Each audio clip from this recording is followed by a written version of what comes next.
Finally, FIFA has officially confirmed bans for the disgraceful behavior shown by Argentina's players.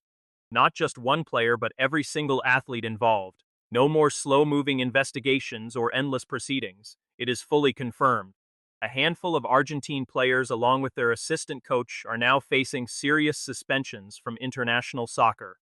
And when you calculate the absolute minimum bans for every person charged, the total number of crucial international matches these players are set to miss is genuinely staggering. This represents the most sweeping and severe disciplinary action taken against any national team and their coaching staff in the entire history of this tournament. And the punishment covers way more than just that massive post-final brawl, going far beyond that offensive banner after the semi-final to punish their toxic behavior across the entire tournament, from day one to the finals whistle. But let's be entirely honest, there are some deeply concerning bans mixed in here because FIFA, in their absolute infinite wisdom, have actually charged an athlete who was physically attacked. It seemed impossible at first, but this is FIFA we are talking about. Still, it is not entirely bad news. Some actual good news has arrived for everyone demanding true justice in a fair soccer world. Let us go through every single charged individual, one by one, and we will start with the player facing the most severe consequences of all. We already covered the case of Leandro Paredes in deep detail, but for anyone who missed it, here is the official charge sheet. 3 counts of assault under Article 14 of the FIFA Disciplinary Code, plus an additional count of highly unsporting behavior. That is 4 charges total. Count 1 is grabbing Eric Garcia by the neck, a chokehold officially confirmed by the prosecutor. Count 2, slamming Gavi down to the ground and holding him tightly by the collar. Count 3, pushing Gavi in the face while he was already flat on the turf. Under FIFA's code, each individual assault charge carries a minimum 3-match suspension. 3 counts mean 9 matches minimum. That unsporting behavior charge adds 1 more, leading to 10 international matches suspended, confirmed as the absolute floor before FIFA even considers any other factors. Here is something unprecedented that FIFA is doing, something they have never attempted before. Normally, when FIFA investigates a player for conduct at a major tournament, they only look at that specific event. What happened?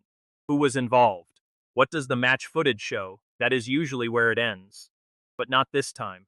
FIFA has officially and specifically confirmed they are searching back through previous World Cups to identify long-term patterns of bad behavior, past tournaments and older incidents. They are reviewing past investigations, building a massive file specifically on Paredes, because his history of aggression is far too long and consistent to ignore. And internet fans have actively been helping them.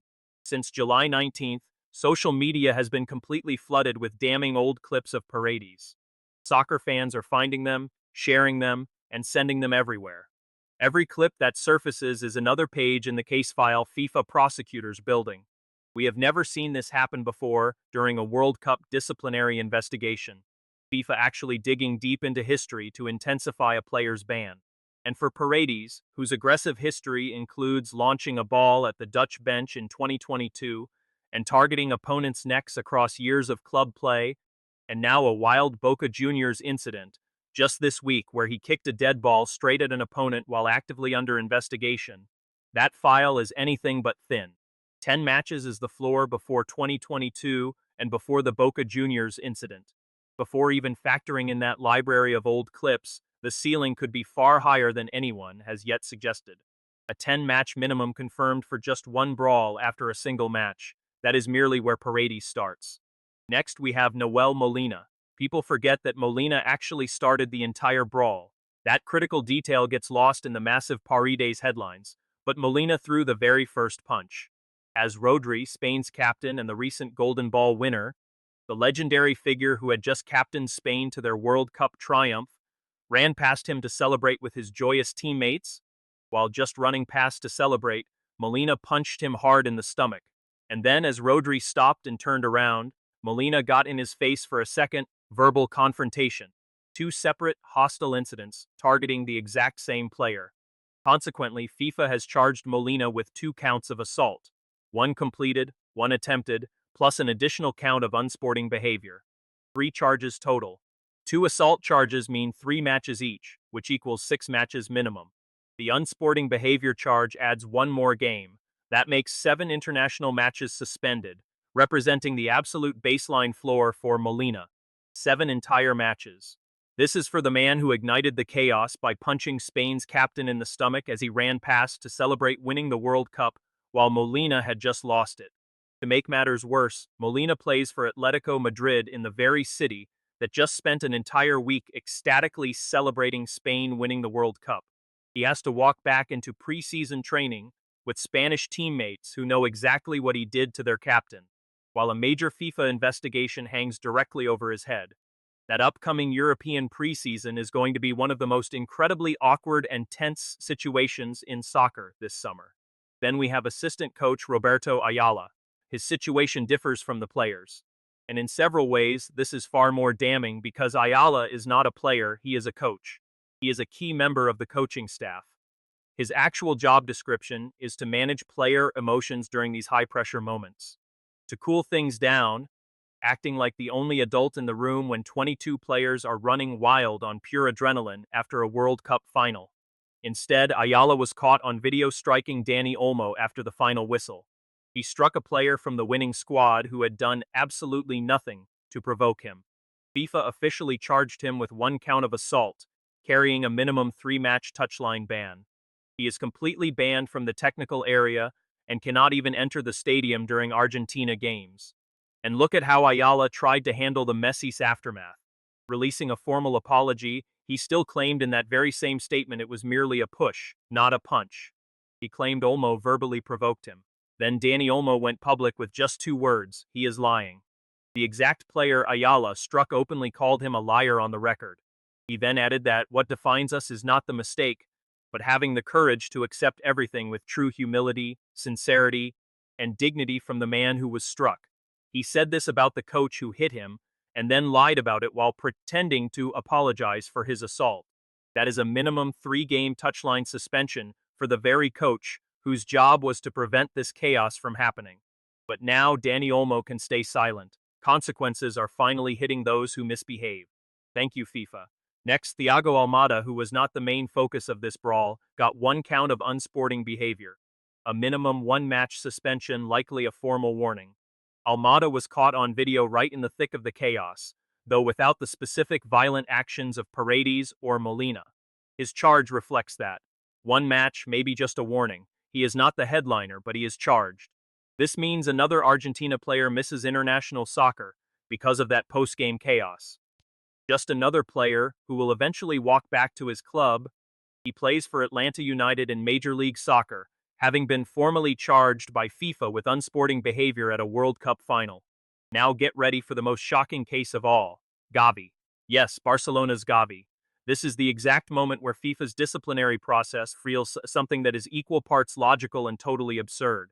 Gavi has been officially charged with 1 count of unsporting behavior, resulting in a minimum 1-match suspension. Now, let us remember exactly what happened to Gavi during that wild World Cup final.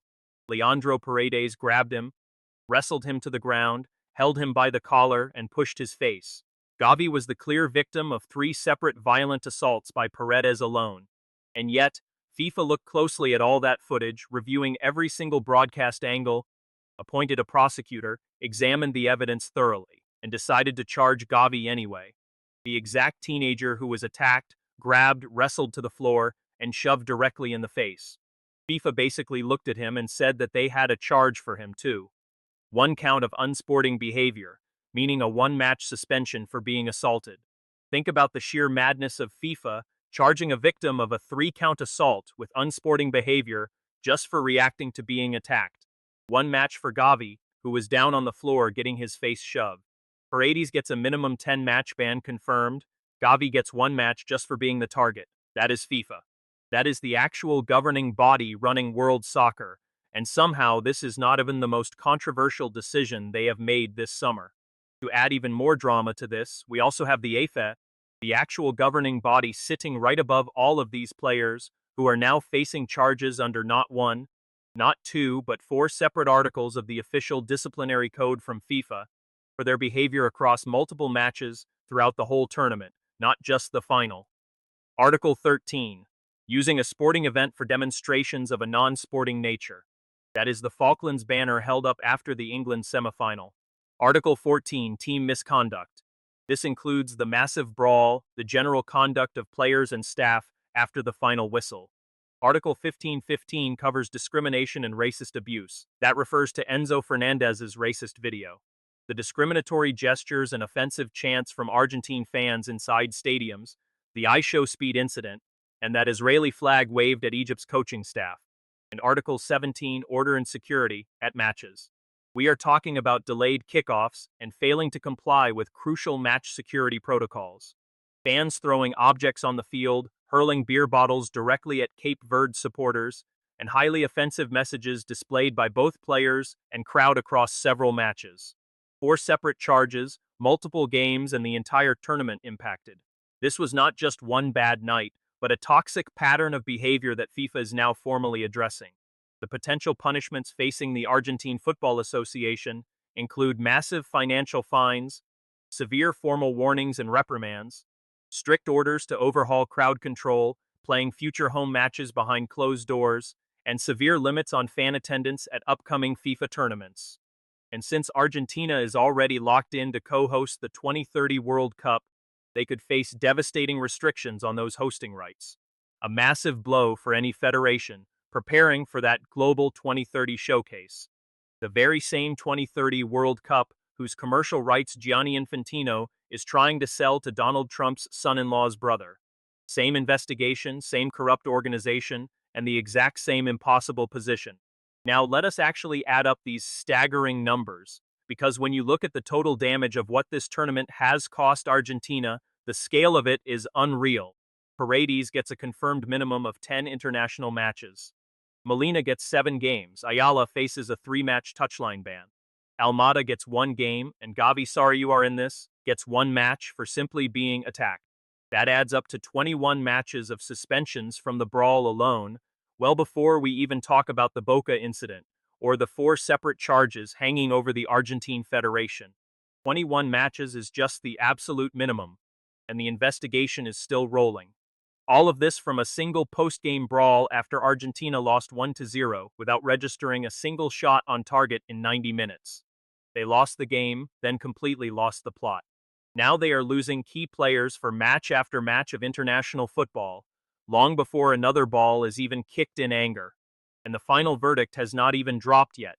This is only the beginning. So, do me a favor and subscribe so you do not miss the latest updates. Tell me in the comments what really bothers you more, that Paredes got off with only a 10-game ban, or that Gavi ended up on that list too?